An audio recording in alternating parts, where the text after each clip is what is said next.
जानकी आई हो माई के बन माँ।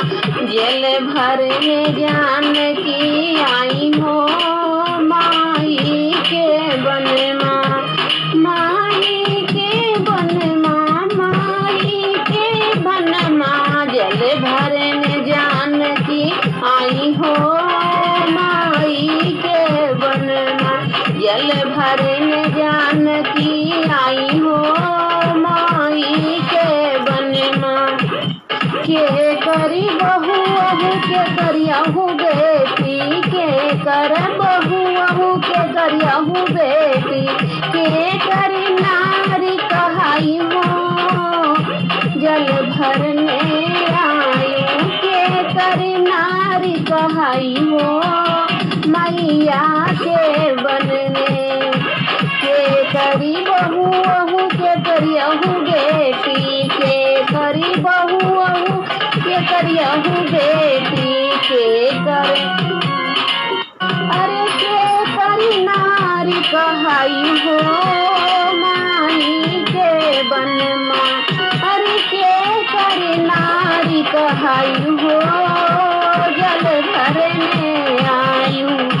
अरे के करी नारी कहाई हो मैया के बन माँ। जल भरने जानकी आई हो माई के बन माँ। जल भरने जानकी आई हो माई के बन माँ।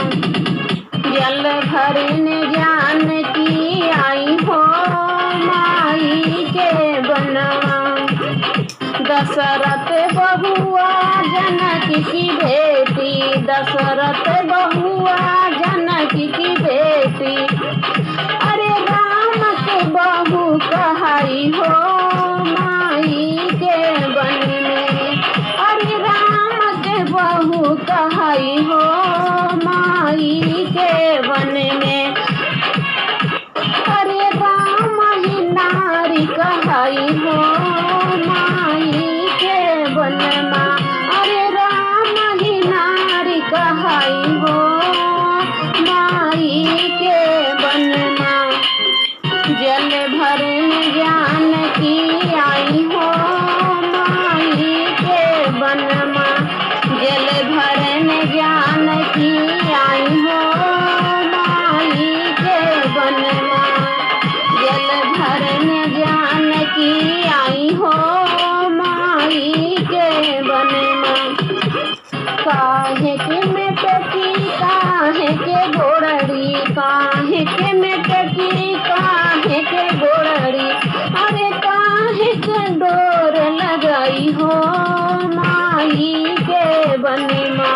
अरे काहे के डोर लगाई हो माई के बन माँ। जल भरने जानकी आई हो माई के बन। जल भरने जानकी आई हो माई के बन। माई के बनवा, माई के बनवा। जल भरने जानकी आई हो माई के बनवा। जल भरने जानकी आई हो माई के बनवा। सोने का मेटकी रेशम की, सोने का सोने का मेटकी रूपन के गोड़, सोने की मेटकी रूपन के गोड़। अरे रेशम डोर लगाई रे माई के बनवा। अरे रेशम डोर लगाई रे माई के बनवा। जल भरने जानकी आई रे माई के बनवा। जल भरने जानकी आई है माई के बनवा। सोने का मेटकी रूपन लगी डोगोर हो, सोने का मेटकी रूपन लगी गोर हो। अरे रेशम डोर कहाई रे माई के बन में।